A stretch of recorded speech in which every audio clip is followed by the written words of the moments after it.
Hola, buenas tardes, buenas noches a todos. Mi nombre es Victoria Fossati, yo soy abogada, soy mediadora y hace 8 años que soy directora general de mediación, conciliación y arbitraje de la provincia de Salta, Argentina. Básicamente nosotros nos dedicamos a ser autoridad de aplicación de la ley de mediación en la provincia y somos los encargados de todos los centros de mediación públicos y comunitarios de la provincia y también tenemos y controlamos los centros de mediación privados e institucionales. Primero, antes que nada, quería agradecerle a Leonardo y a la Fundación Mediar por darme la oportunidad de estar acá y también decirles que realmente la organización de este congreso hasta ahora fue impecable. Bueno, hoy me toca presentar a dos disertantes que vienen en tándem. Ellas siempre vienen de a dos. Ellas comparten pantalla, comparten computadoras. Bueno, y también las voy a presentar de a dos porque ellas me pidieron a mí que yo las presente. Las dos son abogadas, son mediadoras, las dos son mediadoras de la Suprema Corte de Justicia de Tucumán, son tucumanas. La doctora Marianela Sánchez, además, es magíster en Derecho de Familia e Infancia y es responsable institucional de Lograr y de Lograr Más. Y la doctora Lorena Rotela, además, es escribana, es investigadora universitaria y también es responsable institucional de Lograr y Lograr Más. Pero además de este pequeño currículum que ellas me mandaron para que las presente, yo voy a agregar algo más y es la excelencia de estas dos chicas, aunque no les gusta que les diga las chicas, en lo que hacen a capacitación. Las dos son excelentes capacitadoras y con su entidad, que es Lograr Más, realmente en su dedicación en la formación de mediadores, en la especialización, en el entrenamiento, en los cursos de entrenamiento, de capacitación de mediadores, son realmente de una excelencia pocas veces vista y sobre todo acá en todo lo que es el noroeste argentino. Bueno, pero hoy vamos a tratar en este panel sobre el impacto de las técnicas de reproducción humana asistida y el impacto que tienen en los procesos de mediación. Yo les voy a confesar que la primera vez que leí este título yo digo, ¿pero qué tiene que ver la técnica de reproducción humana asistida con mediación, con los procesos de mediación? Estamos todos locos. Pero si uno lo piensa bien y uno lo mira bien al tema, vemos que este tema, que es sumamente novedoso, se volvió relevante a nivel social por las necesidades de las personas y inclusive de las parejas de acceder a la maternidad o a la paternidad. Y por ello puede llegar a ser una posible fuente de conflictos familiares y que, por supuesto, van a poder llegar a una mesa de mediación. En síntesis, también, ¿qué les puedo decir? Los mediadores no tenemos que saber de todo, pero cuánto nos ayuda para tener herramientas y el uso de las herramientas en los procesos de mediación, tener un conocimiento general para poder realizar con éxito un buen proceso dialógico. Y bueno, ya no hablo más y las dejo con estas excelentes disertantes y van a ver qué interesante que es el tema que ellas tratan. Chicas. Muchísimas gracias, Victoria, estamos coloradas. No, nos ha levantado mucho la vara, no sé, estamos nerviosas ya. Sí. Agradecer mucho la presentación, la verdad que nos conocemos hace años, es para nosotros un placer estar acá, agradecer a la organización del Congreso Americano el habernos permitido estar presentes en esta mesa panel, a la Fundación Mediar también, por contar con nosotros y a vos, Victoria, también por otra vez más estar juntas en esta mesa panel conversando estas nuevas problemáticas que, como bien decís vos, afectan a la mesa de mediación y son al primer lugar a donde llegan. Sin más, le doy la palabra. A ver, Eduardo, la presentación la ponemos en pantalla. Ahí estamos. Bueno,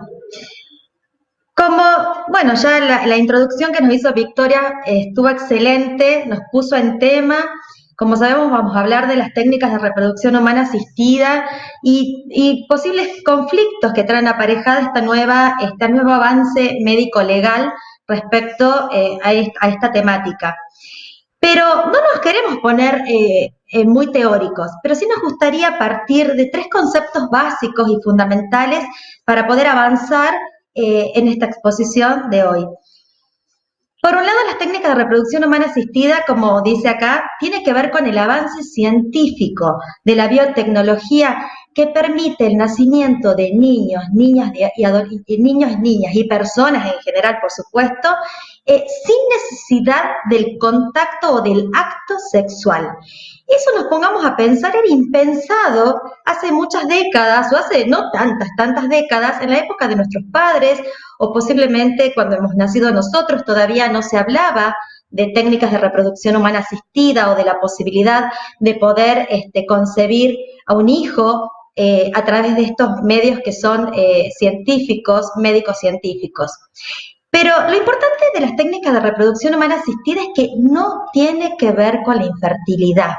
Uno, cuando habla de técnicas, cree que tiene que ver con la parte de la salud nada más, pero en realidad no tiene que ver con la infertilidad. Y acá sí les quisiera mostrar que hay 2 tipos de conflictos, los más conocidos, o que entre comillas podríamos decir situaciones conflictivas en el tema de técnicas de reproducción humana asistida. Por un lado tiene que ver la fertilización heteróloga y por el otro lado tiene que ver la gestación por sustitución. La fertilización heteróloga es donde se necesita de alguna manera material genético de terceros donantes. Cuando hablamos de material genético hablamos de gametos, como son óvulos, espermas o embriones, para poder ser progenitores. O sea, este tema, cuando hablamos de fertilización heteróloga, es porque estamos necesitando de una tercera persona que nos dé la posibilidad de ser progenitores, de convertirnos en progenitores. Y por el otro lado también tenemos una temática muy candente, muy importante, que es la gestación por sustitución. La gestación por sustitución, mal llamada maternidad subrogada, mal llamada alquiler de vientre, mal llamada madre portadora, bueno, etcétera, etcétera. Cuando nosotros hablemos de esta temática, vamos a hablar de gestación por sustitución, porque los mediadores sabemos que la semántica de la comunicación es muy importante. Por el otro lado, también tenemos, yo estoy acá tratando de poner el otro concepto. El otro concepto que nos importa es el tema de la filiación. La filiación es un término legal que refiere a la relación jurídica por procedencia biológica o no biológica de un hijo respecto de sus progenitores, de la que van a derivar derechos y obligaciones. Aquí el dato es que no es fundamental el tema biológico ni el tema genético, porque la filiación también nos acerca a aquellos progenitores que han necesitado justamente de terceros donantes para poder tener a su hijo. Y el otro concepto que nos importa, y mucho, es el tema de familia. Si nosotros propondríamos ahora a todos los que nos están escuchando que en el chat pusieran algún concepto de familia, el concepto que se les viniera a la cabeza, posiblemente no englobaría todas las situaciones actuales y que son concretas respecto de las nuevas composiciones familiares. Porque cuando hablamos del concepto de familia, el concepto no está atado a la naturaleza, como se creía antes. Depende de las políticas, de los modos de vida y del avance de la ciencia, claramente. Nosotros, dentro de este concepto familias, con S, vamos a encontrar a las familias convencionales, a las familias monoparentales, que son aquellas que han tomado la decisión de ser madre o padre y tener su hijo, y que han necesitado lógicamente de las técnicas de reproducción humana asistida porque siempre les va a estar faltando uno de los gametos, ya sea el óvulo o el espermatozoide. Tenemos familias ensambladas, tenemos, bueno, lógicamente en este tema, familias cuyos hijos tienen material genético de sus padres o material genético de terceros donantes y muchísimas otras constituciones de familia que posiblemente nos encontremos sentadas en nuestras mesas de mediación. Si nosotros miramos la noticia en el mundo y a nivel nacional, podemos encontrar este caso tucumano, donde se autoriza la primera gestación por sustitución en la provincia de Tucumán. La jueza Karina Lezcano de Francesco, titular del Juzgado Civil en Familia de la primera nominación, autorizó a una familia a que su hermana sea portadora del hijo de su cuñado y de su hermana por primera vez, y aquí esta sentencia no solo autoriza el matrimonio a esta técnica de reproducción humana asistida, que es la gestación por sustitución, sino que además declara la inconstitucionalidad y la inconvencionalidad del Código Civil argentino, el cual establece que la maternidad está determinada por el parto.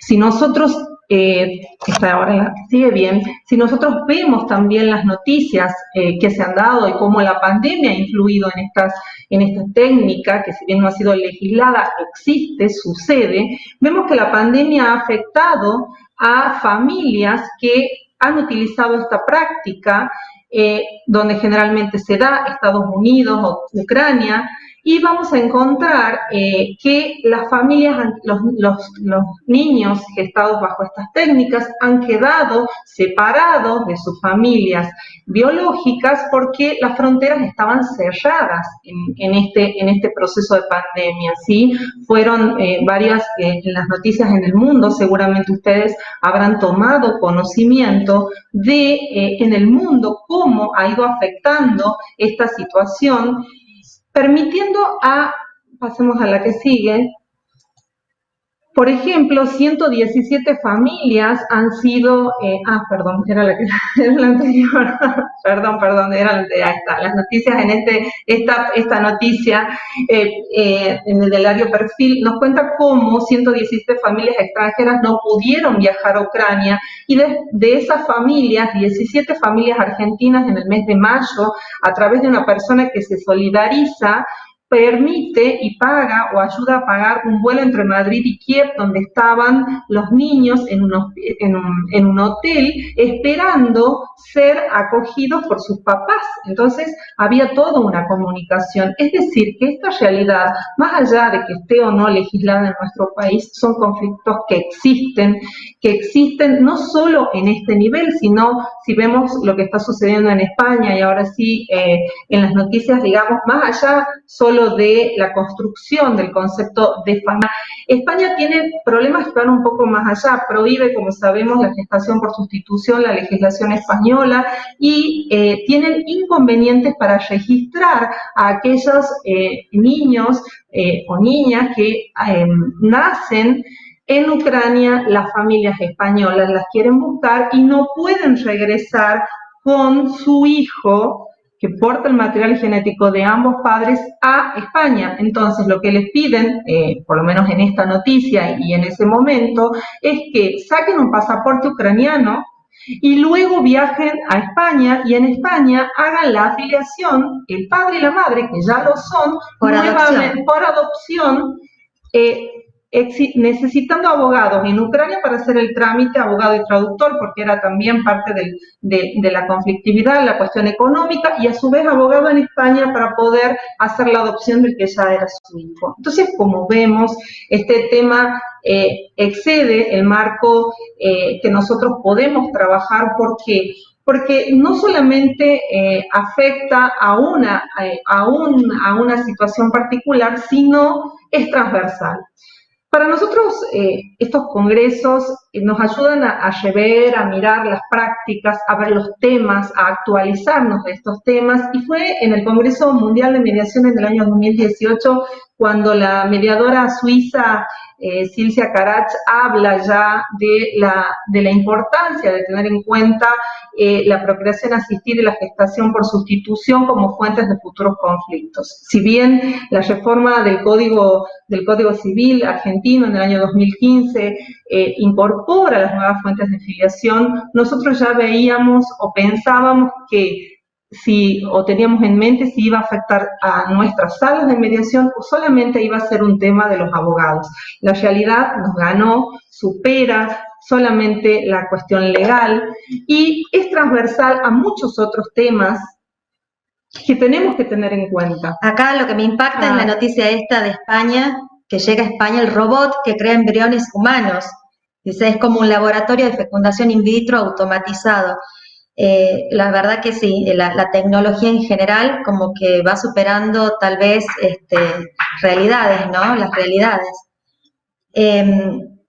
A ver, pasemos a la próxima. Estas realidades tienen que ver con cuestiones que son transversales, que son importantes tenerlas en cuenta, y si bien acá las mencionamos, vamos a hacer un pequeño desarrollo porque la idea es no generar respuestas. Lo que nosotros queremos con este panel es generarle más preguntas, para que la investigación no solo sea de una parte, sino sembrar la semilla de esta situación que ya se está dando.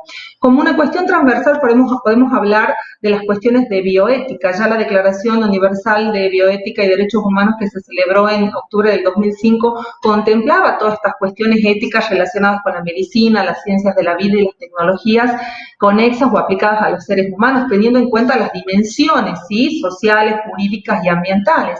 Y a partir de estas nociones expuestas, cabe la pregunta: ¿cuál es el peso de la libertad personal de cada una de estas situaciones? ¿Cuál sería el límite?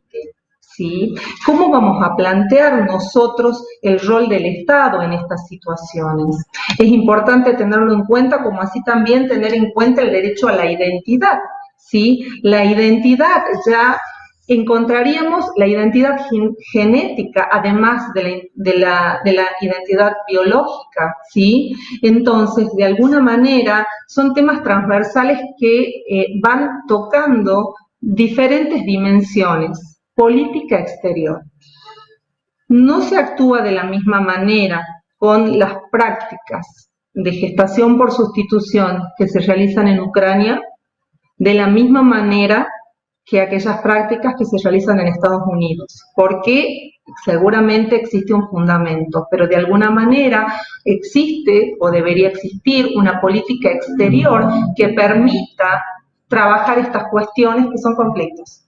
Y ahí, como para agregar algo más respecto al derecho de la identidad, en estos casos la identidad es triple, porque es la identidad voluntaria o volitiva de aquellos que tiene que ver con querer ser progenitores, la identidad biológica y justamente la identidad genética. Se divide en tres esa identidad del niño que nace, ¿sí? Niño o niña que nace. Por el otro lado, otra cuestión transversal a la temática, como estamos viendo, son muchos temas y seguramente son temas que ni siquiera lo hemos podido poner en esta presentación porque, bueno, tendríamos que hablar toda la tarde de esto. Pero un tema muy importante es el tema de matrimonio igualitario. Ustedes me dirán que, bueno, no en todas las naciones está reconocido el matrimonio igualitario o está legislado y sancionado. Acá en Argentina hemos cumplido 10 años con el tema de matrimonio igualitario, y esto significa también dar acceso, de no discriminar para poder formar o constituir familias, como decíamos, familias con S. El matrimonio igualitario sabemos que está compuesto por personas del mismo sexo, por lo tanto, sí o sí van a estar necesitando para poder ser progenitores de sus hijos material genético de terceros donantes.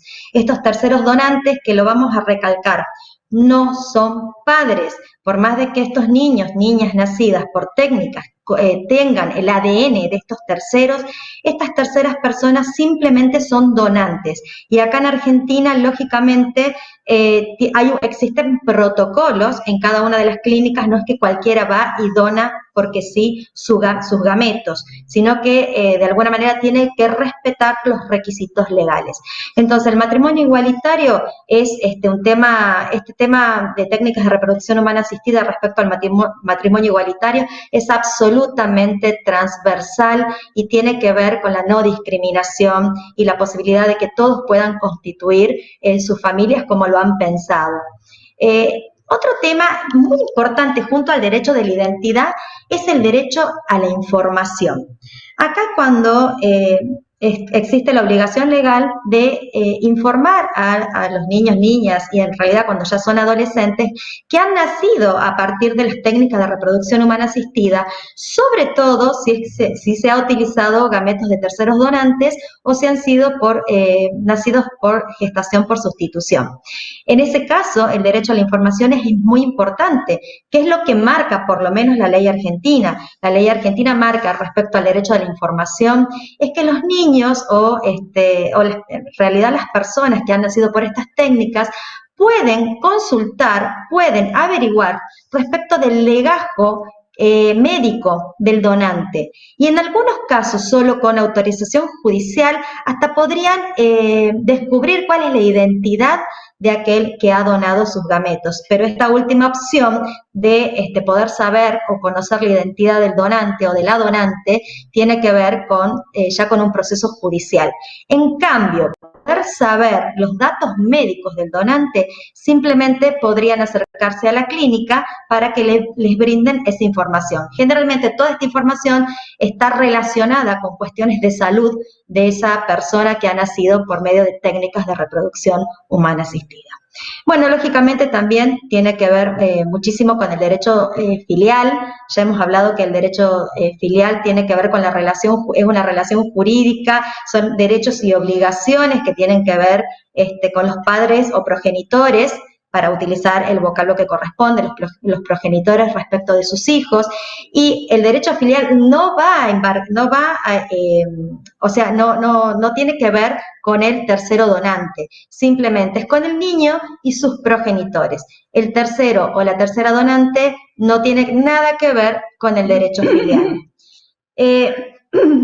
Después, por supuesto, que otro tema muy importante y que es absolutamente transversal a esta temática es el tema de derechos humanos. Pero el tema de derechos humanos tiene muchas aristas.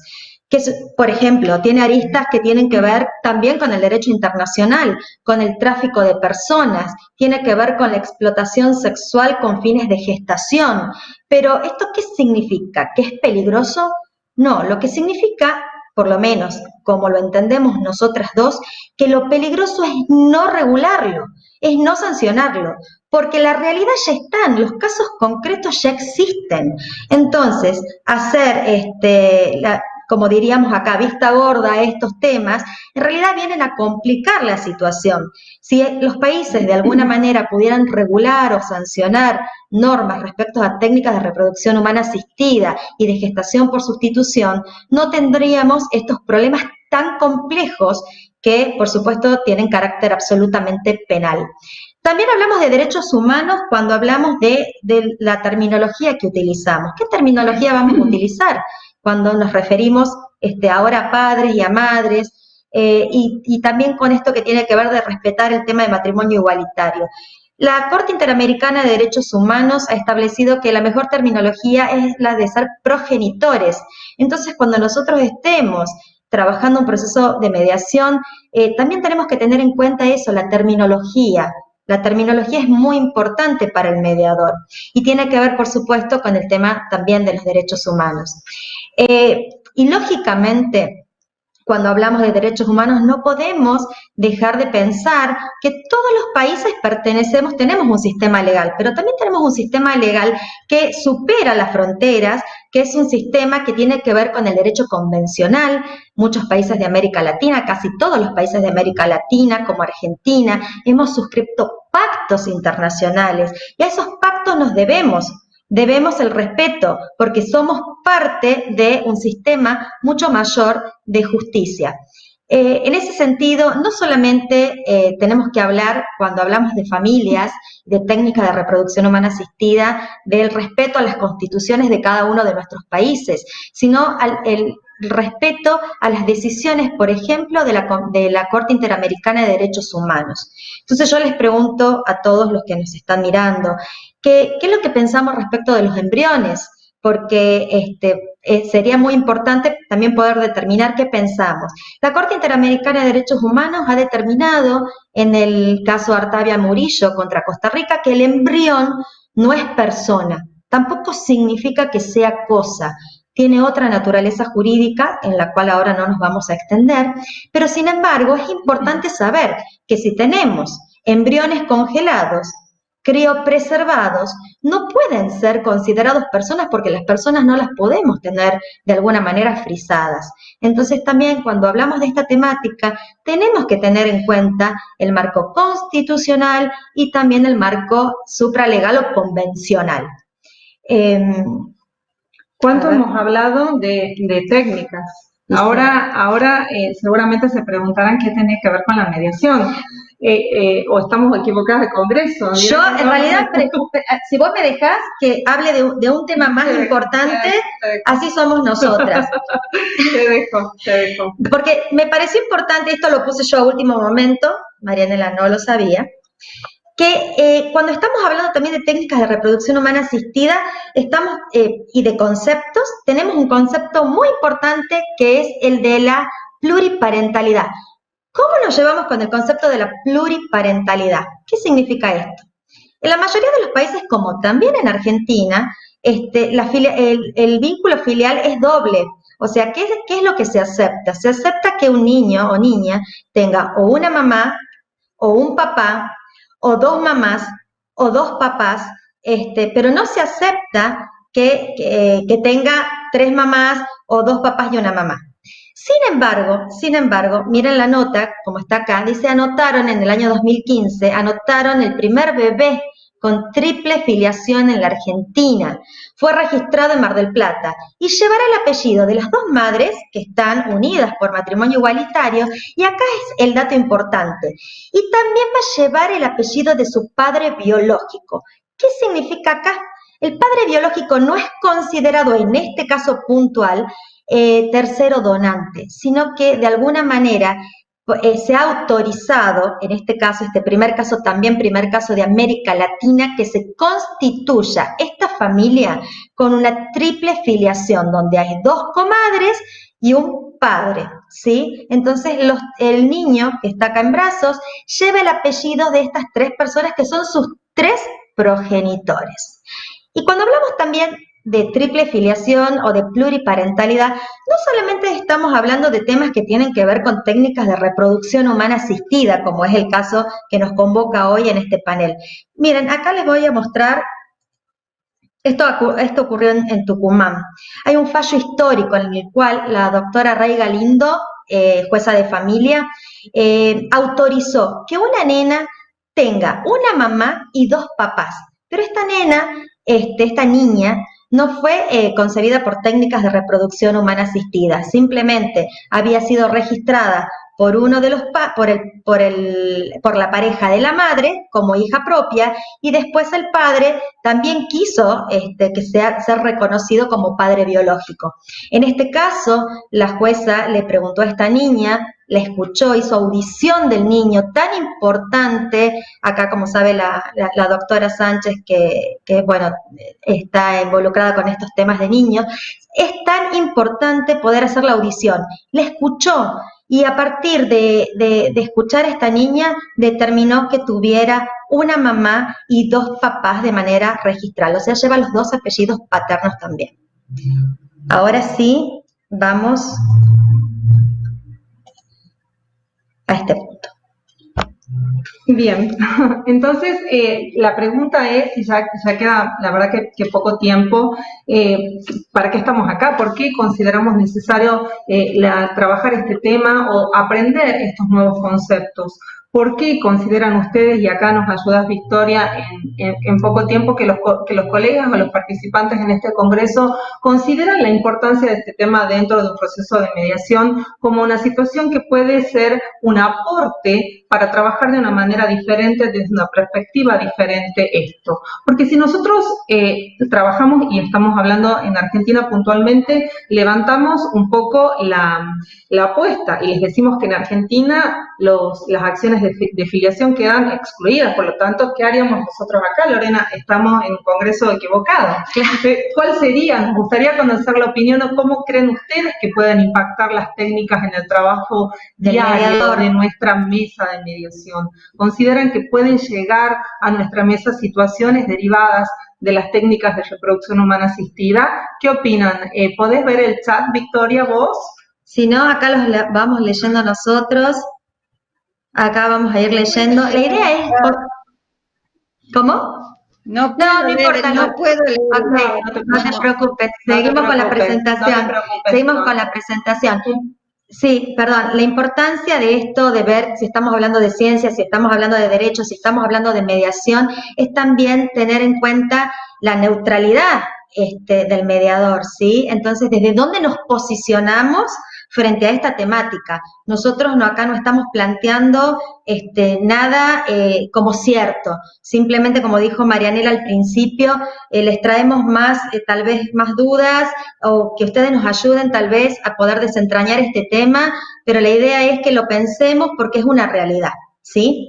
En nuestro ida y vuelta y en nuestro feedback con colegas mediadores y en estos cursos lo hemos pensado, lo hemos planteado. Es necesario que el mediador sepa de derecho, y un poco Victoria también lo dijo al inicio de este panel. La realidad es que no es necesario que lo sepa, pero ¿cuánto puede influir en nuestra neutralidad conocer temas de este estilo y poder trabajar con un lenguaje aséptico en esa mesa de mediación? ¿Cómo vamos a poder nosotros llevar, y muy bien acá el aporte, la imparcialidad, la neutralidad desde este lugar? Hablamos también, Lorena nos aportaba nuevos términos que nos sucedió en varias capacitaciones. Hablar de progenitores es un cambio generacional. Para algunas personas no referirse al papá o a la mamá cuando estamos sentados en una mesa de mediación ha llevado a la importancia de pensar por qué este tipo de capacitación que necesitamos todos los mediadores en cada uno de los temas, sean o no abogados, es importante tener el concepto, la conceptualización para que nuestras intervenciones, por ejemplo, en una técnica de agente de la realidad, podamos poder trabajar o guiar ese proceso dialógico desde otro nivel, ¿sí? Los aportes, muy bien los aportes, un poco, bueno, ¿cuáles serían los conflictos? Y acá un poco les contamos la respuesta a lo largo de nuestra experiencia como mediadoras y también a través del feedback que hemos recibido con varios colegas mediadores. Nos puede llegar a nosotros, a nuestra mesa de mediación, algo que implica las técnicas, pero que no figura, digamos, en el título del legajo: defensa al consumidor contra las obras sociales por la no cobertura de las técnicas de reproducción humana asistida en aquellos países en que han sido legisladas. ¿Y cuánto sabemos? ¿Cómo es la pregunta? ¿Cómo vamos a guiar? Pueden o no en algunos países estar acompañados por abogados, por lo tanto no es que tengamos un conocimiento acabado del derecho, pero sí una noción de lo que estamos hablando cuando vemos la sigla THRA, ¿sí? Desconocida tal vez para algunos que no estamos en este tema. Daños y perjuicios por el deber de información. Lorena contó que forma parte, digamos, del protocolo médico, el derecho de las personas donantes de ser conocidos o no serlos, y en su caso de serlo, que este legajo sea mostrado a la persona que ha nacido a partir de esta técnica. Cuando eso no sucede, puede llegar a nuestra mesa de mediación un daño y perjuicios por el deber de información que tienen los centros, estos centros médicos. ¿Qué otra situación puede llegar? Acciones derivadas de daños y perjuicios por el incumplimiento contractual, que tiene que ver también con la clínica y el ejercicio que hace la clínica en base al contrato que firman las partes que van a acceder a estas técnicas de reproducción humana asistida. Conflictos de bullying escolar, muchos también referidos a las situaciones que se dan a los niños, muchos aportes también desde la visión del niño que ha nacido por estas técnicas y el bullying que puede llegar a sufrir cuando sus compañeros lo saben y toda la situación o la intervención que podemos hacer desde ese lugar. Sí, me parece muy importante esos puntos que habló Marianela, porque todo el mundo piensa, en definitiva, que cuando hablamos de técnica de reproducción humana asistida solamente vamos a hablar de derecho de familia o de conflictiva familiar. Nosotros los mediadores, seamos prejudiciales obligatorios, comunitarios, escolares o de donde sea que nos desempeñemos, en el área que nos desempeñemos, estamos viendo que no son solamente cuestiones de conflictiva familiar, también hay cuestiones contractuales de defensa del consumidor y económicas. Lógicamente también podrían llegar a nuestras salas de mediación temas de familia, como por ejemplo, partimos siempre de la base que el donante es anónimo, pero en realidad, por ejemplo, en Argentina se permite que la donación de gametos pueda ser por donante conocido.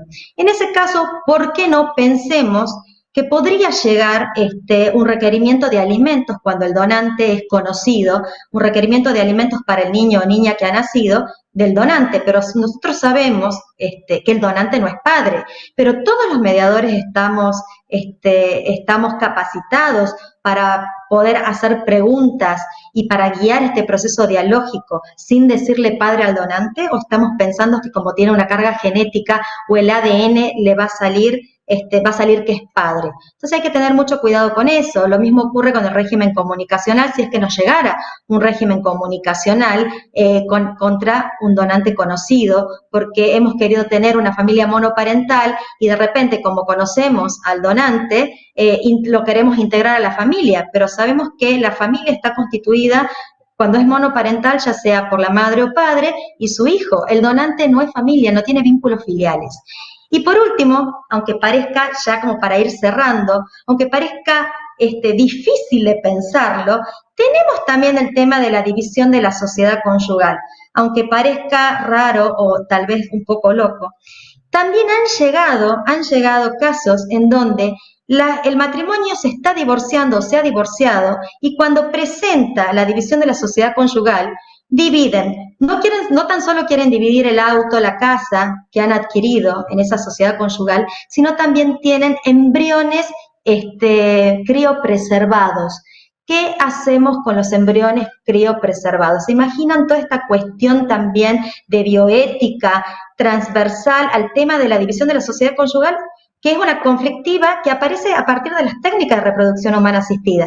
¿Qué hacemos con los embriones? Entonces, son muchos temas para analizar, muchos temas para reflexionar. Como les dijimos, este panel no iba a ser de respuesta, iba a ser de preguntas, de generarle más preguntas y dar luz a aquellas situaciones que se están planteando, que la leemos diariamente y por ahí pensamos que están muy lejos de nuestra realidad y estos casos que nosotros planteamos hoy son casos o que han llegado a nuestra mesa o que hemos tenido la posibilidad de intervenir. Nosotros somos asesores de una clínica y este trabajo bien. Por último, ya para terminar, les queremos decir que este material va a quedar a disposición y el material de esta manera interactivo también con las notas y las noticias y los links. Pero más allá, para darle un cierre, Bien. Para que reflexionemos las últimas cuestiones y es preguntarles a todos los que estamos acá presentes cómo nos llevamos con algunos conceptos como gestante no madre o donante que no es padre, que no es madre, o con embriones vitrificados, criopreservados, que no son personas conforme al fallo de la Corte Interamericana de Derechos Humanos. ¿Cómo nos llevamos con los conceptos de pluriparentalidad y triple filiación? ¿Cómo nos llevamos con el embarazo transgénero? ¿Cómo nos llevamos con el matrimonio igualitario y la no discriminación? Hablamos con la palabra progenitores, comadres, copadres. Bueno, está en cada uno de nosotros estar preparados para asumir un rol neutral. pero involucrado en un proceso de mediación para gestionar los conflictos derivados de las técnicas de reproducción humana asistida. Ese es el interrogante y espero que les haya servido. Estamos felices en tiempo, en horario. Victoria. Victoria. Sí, chicas, excelente, como siempre. Yo no sé si a todos los que nos están escuchando les apasionó tanto el tema como a mí, porque realmente es algo que cambia y nos cambia toda la percepción, sobre todo, no sé si, por lo menos para mí, a los que somos abogados, de todo lo que es el derecho de familia, cómo cambia todo. Y bueno, como conclusiones, porque ya tenía varias conclusiones, pero tenemos que las técnicas de reproducción humana asistida requieren un abordaje transnacional y especializado de los conflictos derivados de sus prácticas. Y queda en desuso pensar solamente que las técnicas de reproducción humana asistida solo se aplican a la problemática de la nación que las ha regulado o legislado. La construcción del mapa del conflicto no debe ignorar la realidad de los países que no las legislan, porque amplían el concepto de familia en virtud de los derechos humanos que están en juego. Y lo más importante es que todos los operadores de todos los sistemas judiciales, escolares, de salud física o mental, tenemos la obligación de comprender el tema para realizar intervenciones válidas y neutrales para la gestión de estos conflictos complejos. Bueno, se nos terminó el tiempo, chicas, excelente como siempre, son unas genias y bueno, muchas gracias a todos. Victoria. Muchas gracias. Muchas gracias. Que nos acompañan. Gracias a todos. Gracias, muy amable.